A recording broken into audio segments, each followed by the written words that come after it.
Nagar youth کے نوجوانان، سکندرآباد کے عوام، علماء کرام، ہمارے جتنے بھی تمام سیاسی مذہبی جو شخصیات تھے، جو پورے نگر کے عوام جنہوں نے میری بے گناہ اسیری پہ اور مجھے غیر قانونی طریقے سے جو گرفتار کیا گیا تھا، کنزا سمیت گلگت بلتستان بھر سے جو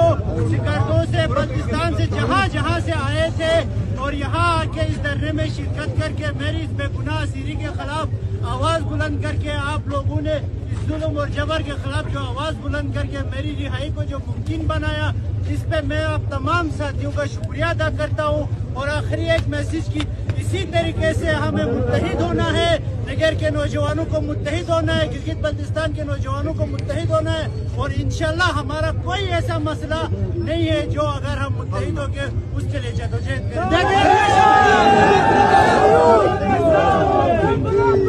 نگر یوتھ زندہ باد، نگر یوتھ زندہ باد، نگر یوتھ زندہ باد، نگر یوتھ زندہ باد، نگر یوتھ زندہ باد۔